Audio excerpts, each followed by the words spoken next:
రాక్షస మంత్రి వెళ్ళండి.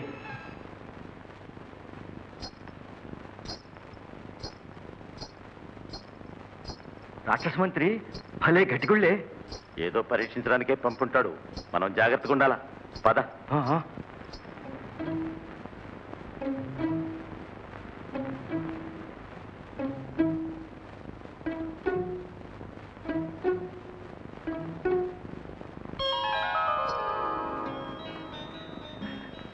మీరా?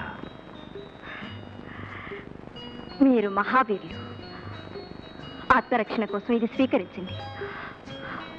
జవసత్వాలు గల యవనాశ్వం మీకోసం బయట సిద్ధంగా ఉంది. వెళ్ళండి.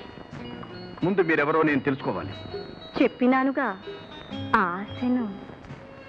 పేరు కాదు, మీరెవరో చెప్పండి. నేనా? నా దేశానికి కావలసిన ఒక మహావీరుని అభిమానించి సేవించి జీవితాన్ని చరితార్థం చేసుకోదలిచిన ఒక సామాన్యురాలిని. అంతే. ఇంతకు మించి తమ్మంతటి వారు జ్ఞాపకం ఉంచుకోవలసిన విశేష యోగ్యత ఏమీ లేదు. మట్టిలో పుట్టిన సామ్యము చేత మణికి విశేష యోగ్యత లేకపోతుందా? మనోమోహనమైన నీ వినయము, నీ మృదు మధుర సంభాషణము చాటి చెబుతున్నాయి. అది నీ ఆభిజాత్యం. కానీ నిన్ను మరిచిపోవటం నా ధర్మం కాదు.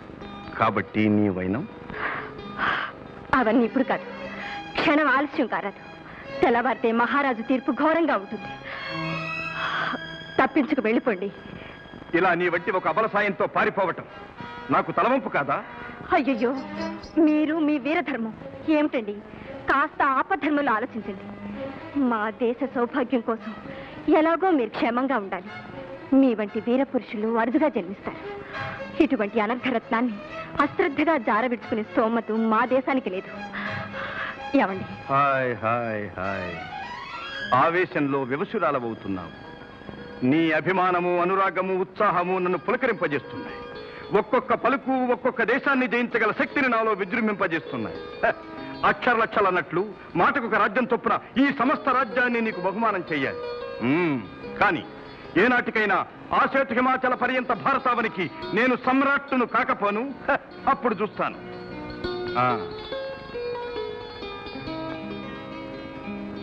నీ అంతటా నీవు వెళ్ళేటట్టు లేవు. సరి.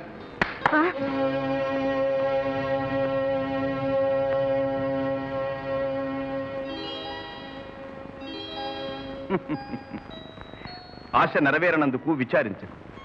మరి నీ అభిమానం మా వంటి వీరుల ఆత్మగౌరవానికి భంగం కారాదుగా. ముద్దుగా వెళ్ళు. భయపడకు. సర్వస్వతంత్రుడనే త్వరలోనే నీకు కనిపిస్తానుగా. వెళ్ళు.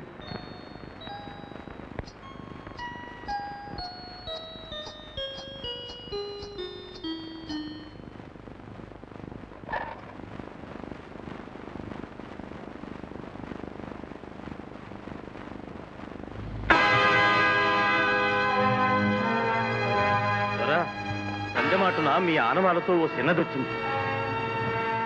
ఒక చిన్నదా? ఆనవాలతోనా?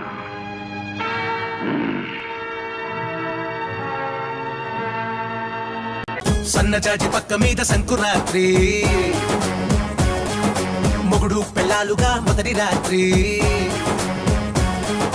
పెదవులు అడిగిన రుచి రాత్రి, కౌగిలి అడిగిన కసి రాత్రి, కవ్విస్తున్నది చలి రాత్రి, కవ్విస్తున్నది చలి రాత్రి. సన్నజాజి పక్క మీద సంకురాత్రి,